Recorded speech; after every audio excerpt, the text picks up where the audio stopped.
السلام علیکم ناظرین۔ ہم نے نظام الدین کے مزار شریف کے چوک میں آ کر ایک موٹر رکشہ لیا اور اسٹیشن پر پہنچ گیا۔ منہ اندھیرے کا وقت تھا، سڑک کی بتیاں بھی روشن تھیں۔ اسٹیشن پر پہنچے تو جے پور جانے والی گاڑی پلیٹ فارم پر آ کر لگ چکی تھی۔ ڈبوں میں مسافر سوار تھے، کافی رش تھا۔ ہم نے وہیں پلیٹ فارم پر ٹی سٹال کے کاؤنٹر پر کھڑے ہو کر ناشتہ کیا۔ اس کے بعد میں گاڑی میں بیٹھ گیا۔ گول خان نے کھڑکی کے پاس آ کر آہستہ سے کہا، محتاط رہنا، مجھے تمہاری طرف سے اس وقت تک فکر رہے گی جب تک تمہارا خط نہیں ملتا۔ میں نے آہستہ سے ہاتھ نکال کر گل خان سے مصافحہ کیا اور کہا، گل بھیا، اب میں جانوں اور میرا کام ہے، تم جاؤ۔ گاڑی ابھی پلیٹ فارم پر ہی کھڑی تھی۔ گل خان چلا گیا۔ اس کے جانے کے تھوڑی دیر بعد گاڑی جے پور کی طرف روانہ ہو گئی۔ جس وقت میں ریواڑی اسٹیشن کے پلیٹ فارم پر اترا، دن کی روشنی چاروں طرف ہو چکی تھی۔ ریواڑی کا اسٹیشن ایسا ہی تھا جیسے چھوٹے شہروں کے اسٹیشن ہوتے ہیں۔ سب سے پہلے میں نے اس بات کا جائزہ لیا کہ وہاں پولیس کے سپاہی کتنے ہیں اور کہاں پر ہیں۔ وہاں 3 سپاہی تھے اور یہ ریلوے پولیس کے سپاہی تھے۔ میں ان کے پاس سے ہو کر گزر گیا، کسی نے میری طرف دھیان نہ دیا۔ وہاں کئی دوسرے سکھ مسافر ٹرین سے اترے تھے، میں بھی ایک سکھ نوجوان کے حلیے میں تھا۔ اسٹیشن کے باہر سائیکل رکشے اور تانگے کھڑے تھے۔ دور ایک پرانی سی ٹیکسی پر نظر پڑی، میں اس کی طرف بڑھا۔ ٹیکسی ڈرائیور مجھے اپنی طرف آتا دیکھ کر بیٹری پھینک کر جلدی سے گاڑی سے نکل آیا۔ آئیے سردار جی، کدھر چلنا ہے؟ بیٹھیے، میں پہنچائے دیتا ہوں۔ اس نے ماتھے پر لال تلک لگا رکھا تھا۔ ریواڑی میں ہندوؤں کی آبادی زیادہ تھی۔ اسٹیشن کے باہر مجھے سامنے 2-3 مندروں کے عکس نظر آئے تھے۔ میں ٹیکسی میں بیٹھ گیا اور اسے سکھوں والے پنجابی لہجے میں کہا، چل یار۔ اس نے انجن اسٹارٹ کر دیا۔ سردار جی، کس طرف چلیں؟ میں نے کہا، بادشاہ تمہارے شہر کی سیر کرنے آئے ہیں، کسی ہوٹل میں لے چلو جہاں کوئی مال پانی بھی مل جائے اور رات بھی کٹ جائے۔ ٹیکسی ڈرائیور نوجوان لڑکا تھا، میری طرف اس نے گردن موڑ کر دیکھا اور آنکھیں جھپکاتے ہوئے معنی خیز مسکراہٹ کے ساتھ بولا، بادشاہ فکر نہ کرو۔ ٹیکسی ریواڑی کے چھوٹے چھوٹے بازاروں میں سے گزرنے کے بعد ایک کشادہ سڑک پر آ گئی۔ اس کی ایک جانب سبزیوں ترکاریوں کے کھیت تھے، دوسری جانب آبادی تھی۔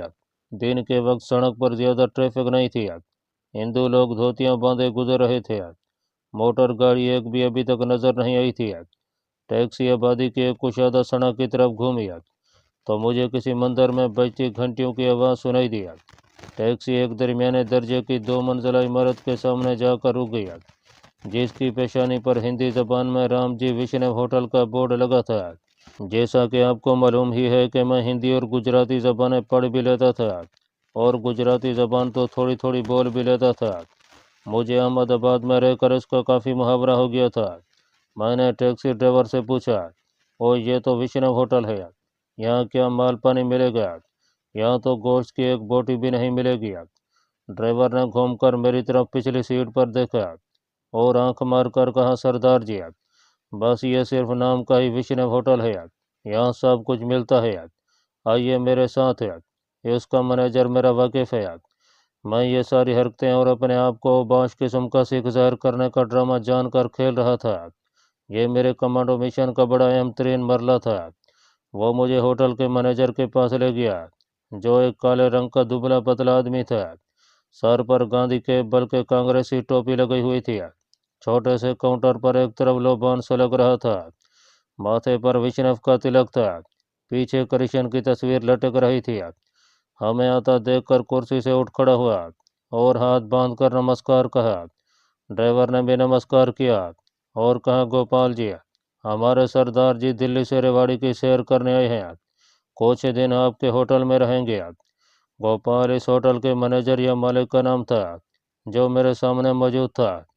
اس نے میری طرف دیکھا اور بڑے انکسار کے ساتھ کہا، سردار جی، آپ کو ہمارے ہوٹل میں ہر طرح کا آرام ملے گا، آپ کا سامان کہاں ہے؟ میں نے اپنا سکھوں والا پنجابی میں اردو بولنے کا لہجہ برقرار رکھتے ہوئے کہا، وہ اپنا کوئی سامان نہیں ہے، ہم ادھر مکان بنانے نہیں آیا، شہر کے واسطے آیا ہے، یہاں ایک گردوارا ہے، اس کے بھی درشن کرنے ہیں، بتاؤ کوئی اچھا سا خالی کمرہ ہے؟ غسल खाना साथ होना चाहिए। वो हमें होटल की पहली मंजिल में ही पीछे की जाने के एक कमरे में ले गया। कमरा बस गनीमत था। मुझे कमरे की अच्छी बुराई से कोई वास्ता नहीं था। मुझे तो वहाँ कुछ दिन गुजारने थे। मैंने यूं ही कमरे के नुक्स निकालना शुरू कर दिया। होटल का मैनेजर घबरा सा गया। कहने लगा, सरदार जी, आप जो कहेंगे हम यहाँ ला कर रख देंगे। मैं नया पलंग भी बिछवा देता हूँ। भगवान की दया से आपको यहाँ कोई तकलीफ नहीं होगी। 20 रुपये कमरे का 24 घंटे का किराया था। मैंने जेब से 50 रुपये का नोट निकाल कर मैनेजर के हवाले किया। अभी ये रखो, ज़्यादा देर ठहरना हुआ तो और पैसे दे दूंगा। क्यों हुआ? अब तो खुश हो ना? मैनेजर नोट लेकर खुश हुआ। काउंटर पर आकर मैंने रजिस्टर में अपना नाम जसवंत सिंह सोढ़ी लिखवाया और दिल्ली का गलत सलत पता लिखवा दिया। मैंने टैक्सी ड्राइवर को भी 50 रुपये दिए तो उसकी बाँछें खिल गईं। कहने लगा, सरदार जी, मुझे हुक्म करें मैं कब यहाँ हूँ। आप गुरुद्वारे किस वक्त जाएंगे? मैं सारे शहर की आपको सैर कराऊंगा। मैंने कहा, 1 घंटे बाद आ जाना, मैं अभी कुछ देर आराम करूंगा। अब जाओ। टैक्सी ड्राइवर खुश खुश चला गया। मैं कमरे में आ गया। मेरे पास एक छोटा अटैची केस था जिसमें मेरी 2-3 कमीज़ें, 2 बनियानें और कंघी, टूथ ब्रश, साबुन, तौलिया वगैरह रखा हुआ था। मैंने कमरे की खिड़की खोल कर बाहर देखा। दूसरी तरफ खेत थे। खेतों में दूर एक ट्रैक्टर चल रहा था। 1 घंटे बाद टैक्सी ड्राइवर आ गया। मैंने उसे अपने कमरे में बुला लिया। उसे मजीद 50 रुपये दिए और वो बाश आदमी का किरदार अदा करते हुए सिखों के लहजे में कहा, देखो यार, मुझे कोई घटिया किस्म का तमाशबीन न समझना। दिल्ली कानपुर की ऊंची से ऊंची गाने वालियाँ मेरी दोस्त हैं। मुझे ये बताओ कि रेवाड़ी में कोई ऊंचे दर्जे की गाने वाली भी है? अगर है तो ठीक है, वरना मैं वापस दिल्ली जाता हूँ। ड्राइवर ने दोनों हाथ जोड़ दिया। सरदार जी महाराज, मैं तो आपको देखते ही समझ गया था कि आप बड़े ऊंचे दर्जे के खिलाड़ी हैं। आप फिक्र ही न करें, ऐसा हीरा दिखाऊंगा कि दिल्ली कानपुर में भी ना देखा होगा। कौन है वो? मैंने पूछा। ड्राइवर बोला, महाराज, वैसे तो रेवाड़ी में गाने वालियों का कोई बाजार नहीं है, लेकिन ये औरतें अपने अपने घरों में नाच गाने का धंधा करती हैं। सरकार को मालूम है, मगर सरकार ने उनको मुजरा करने का लाइसेंस दे रखा है। मैंने उसे पंजाबी में गाली देकर कहा, ओए असल बात बयान कर, कौन है ऊंची दर्जे की गाने बजाने वाली जिसका तू जिक्र कर रहा है? टैक्सी ड्राइवर ने जेब से सिगरेट की डबिया निकाली, फिर जल्दी से जेब में रख लिया। जानता था कि सिख तंबाकू नहीं पीते और मेरे सामने उसे सिगरेट का पैकेट नहीं निकालना चाहिए था। कहने लगा, सरदार जी महाराज, एक बड़ी खानदानी औरत है, रात को 2 घंटे धंधा करती है, अभी सिर्फ नाच गाना और कुछ नहीं, खूबसूरत भी बहुत है, हेरे घेरे को अपने घर में दाखिल नहीं होने देती।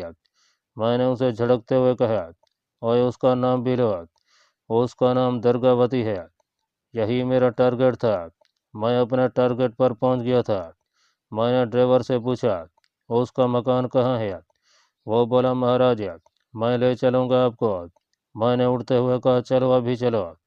वो मेरी बेताबी देखकर घबरा सा गया। कहने लगा, महाराज, दुर्गावती दिन के वक्त ना तो नाच गाना करती है, ना किसी से मिलती है। रात को आपको ले चलूँगा। आज क्या दिन है? मैंने कहा, आज मंगलवार है। क्यों, तुमने दिन क्यों पूछा? वो कहने लगा, महाराज, इसलिए पूछा कि दुर्गावती हफ्ते की रात को किसी से नहीं मिलती है। क्यों हुआ? हफ्ते को उसे कोई बीमारी लग जाती है? हफ्ते को वो क्यों नहीं मिलती है? टैक्सी ड्राइवर राजदारी से कहने लगा, महाराज, हफ्ते की रात को दुर्गावती का यार उससे मिलने आता है, सारी रात रहता है, अगला सारा दिन रहता है और शाम को चला जाता है। ड्राइवर की बातों से मेरी मालूमात की तस्दीक हो रही थी। मैंने अनजान बनकर पूछा, ये उसका यार कौन है वो? मैं उसको उठाकर बाहर फेंक दूंगा। ड्राइवर ने कानों को हाथ लगाकर बोला, नहीं महाराज, वो कोई ऐसा वैसा आदमी नहीं है, बहुत बड़ा अफसर है, सोना है राजगढ़ से आता है, वो भी आपकी तरह सरदार जी है। टैक्सी ड्राइवर हंसने लगा। मैंने उसका बाजू पकड़कर मरोड़ा और गाली देकर कहा, ओए हंसता क्यों है? टैक्सी ड्राइवर मुझसे माफिया मांगने लगा। मैंने उसका बाजू छोड़ दिया और लहजे में नरमी पैदा करते हुए कहा, ठीक है यार, मैं हफ्ते की रात को दुर्गावती के पास नहीं जाऊंगा, मगर आज तो हफ्ता नहीं है, हम आज रात दरगाह भाई के कोठे पर गाना सुनने चलेंगे। जो हुक्म महाराज। मैं कितने बजे आ जाऊँ? 9-10 बजे आ जाना। यह टाइम बिल्कुल ठीक रहेगा महाराज। और टैक्सी ड्राइवर मुझे प्रणाम करके चला गया। रात को वो मुझे दरगावती तवैफ या नीम तवैफ के पास ले गया। दरगावती का मकान आबादी से बाहर अलग थलग जगह पर वाक़ था। वहाँ इमली और नीम के बड़े दरख्त थे। मकान क्या था? एक पुरानी खस्ता हाल एक मंजिला कोठी थी, जिसकी बैरूनी दीवारें बारिश और धूप की वजह से काली हो रही थी। सहन में घास उग रही थी। कोठी की चार दीवारी की हालत भी बड़ी शिकस्ता थी।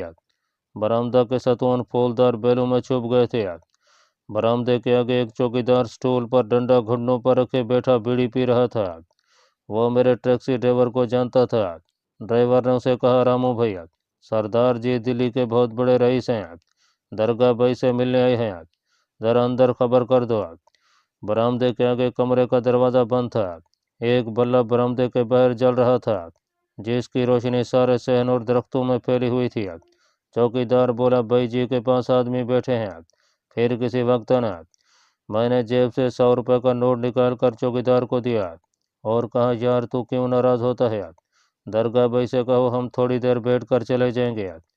चौकीदार ने 100 रुपये का नोट सदरी की जेब में ठोंसा और तेज तेज कदम उठाता दरवाज़ा खोल कर अंदर चला गया। अंदर से तबले घुंघरू की कोई आवाज़ नहीं आ रही थी। खामोशी छई हुई थी। ड्राइवर हंसकर बोला, महाराज आपने बड़ा अच्छा किया, मगर 100 रुपये देने की क्या ज़रूरत थी? 10-15 रुपये पर ही यह राज़ी हो जाता। मैंने कहा, ठीक है यार, ठीक है। चौकीदार ने अंदर जाकर दरगाह भाई के आगे न जाने मेरी कितनी तारीफ की होगी कि रईस सरदार जी हैं, दिल्ली से खास तौर पर मिलने आए हैं। बाहर आया तो मुस्कुरा रहा था। भाई जी तो राज़ी नहीं होती थी। मैंने बड़ी मुश्किल से उन्हें राज़ी किया है। टैक्सी ड्राइवर मेरे साथ चलने लगा तो मैंने उसे वहीं रोक दिया। तुम्हारे जाने की ज़रूरत नहीं, तुम यहीं बैठकर मेरा इंतज़ार करो। टैक्सी ड्राइवर मायूस सा होकर पीछे हट गया। मैं चौकीदार के साथ एक कमरे में से गुजरकर दूसरे कमरे के दरवाजे के पास आ गया। उस कमरे का दरवाज़ा बंद था। चौकीदार ने मुझे वहीं रुकने को कहा और खुद अंदर चला गया। 1 मिनट बाद वापस आया। आइए सरदार जी। उसने दरवाज़ा खोला। मैं कमरे में दाखिल हो गया। सबसे पहले मुझे हिना के अत्तर की खुशबू आई। कमरे में छत के साथ एक फनूस रोशन था। कालीन बिछा हुआ था। दीवार के साथ सोफे लगे थे। ये किसी तवाइफ का कमरा नहीं लगता था। सोफे पर टेबल के पास एक 20-22 साल की जवान औरत हल्के नीले रंग की रेशमी साड़ी पहने बनी सवरी बैठी थी। उसने सोने के मुख्तसर से जेवर पहन रखे थे। मुझे देखकर वो उठ खड़ी हुई। ज़रा सा मुस्कराकर मुझे प्रणाम किया और बड़ी साफ उर्दू ज़बान में बोली, महाराज क्षमा कर दीजिएगा, आज असल में मेरी तबीयत ठीक नहीं थी। मैं वैसे भी बहुत कम लोगों से मिलती हूँ। बैठिए, आप क्या पियेंगे? मैं उसके सामने सोफे पर बैठ गया और सिखों की तरह अपनी दाढ़ी पर 2-3 बार हाथ फेरा और कहा, दरगावती जी, आपके बारे में बिल्कुल ठीक सुना था। आप तो वाकई बहुत खूबसूरत हैं और आपका इखलाक भी बहुत अच्छा है, वरना आप मिलने से इनकार भी कर सकती थी। मैं अभी आपका गाना सुनने नहीं आया, बस आपके दर्शन करने दिल्ली से रेवाड़ी आया हूँ। आपकी इतनी तारीफ सुनी कि मन आपके दर्शनों को मचलने लगा। चौकीदार दरवाज़ा बंद करके जा चुका था। दरगावती अपनी तारीफ से बहुत खुश हुई थी। उसने टेबल लैंप के करीब तपई पर एक जानब लगा हुआ बटन दबाया। मुझे कोठी के किसी कमरे से आती घंटी की दबी दबी सी आवाज़ सुनाई दी। दरगावती कहने लगी, सरदार जी महाराज, वो लोग खुद अच्छे लोग हैं जो मेरी तारीफ करते हैं, वरना मैं तो सीधी सादी सी औरत हूँ। एक नौजवान खादमा अंदर आई। उसने झुककर मुझे प्रणाम किया। दरगावती ने उसे चाय लाने को कहा, क्योंकि कमरे में थोड़ी थोड़ी ठंड थी। अगरचा रेवाड़ी में सर्दियों का मौसम इतना शदीद नहीं था जितना दिल्ली में था। मैंने दरगावती को बताया कि मेरा जलंधर के ज़मींदार घराने से ताल्लुक़ है। दिल्ली में हमारी 2 कोठियाँ हैं। न्यूक्लियर फिज़िक्स में बीएससी किया हुआ है। ये न्यूक्लियर फिज़िक्स में बीएससी करने वाली बात है मैंने एक ख़ास मकसद को सामने रख कर कही थी। दरगावती मेरी बातें कुछ तवज्जो और ज़्यादा बेनियादी से सुनती रही। लगता था कि वो मजबूरन वहाँ बैठी हुई है। खादमा ट्रे में चाय और मिठाइयाँ लेकर आ गई। दरगावती ने ख़ास पेशा वराना अंदाज में चाय बनाकर मुझे पेश किया। मैंने जेब से 100 रुपए के 10 नोट निकाल कर दरगावती को पेश किया। दरगाह जी, मेरी तरफ से ये छोटी सी श्रद्धांजलि स्वीकार करें। मैंने देखा कि दरगावती का चेहरा एकदम खिल उठा था। पहले जो उस पर बेजारी सी तारी थी वो बिल्कुल गायब हो गई थी। उसने नोट लेते हुए बड़ी पेशावराना मुस्कुराहट के साथ कहा, महाराज इसकी क्या ज़रूरत थी? आज तो मेरे साजिंदे भी यहाँ नहीं हैं। आपको गाना भी ढंग से ना सुना सकूंगी। मैंने चाय का घूंट भर कर कहा, दरगाह जी, हम सिर्फ आपका गाना सुनने थोड़ी आए हैं। हम तो आपके सिर्फ दर्शन करने आए हैं। गाना फिर सुन लेंगे। ऐसी जल्दी क्या है? मैं सिखों की तरह कभी अपने आप को मैं कहता और कभी इस इलाके के रिवाज के मुताबिक हम कहने लगता। कमरे में तवैफों वाला माहौल नहीं था। लगता था कि गाने बजाने वाला कोई दूसरा था।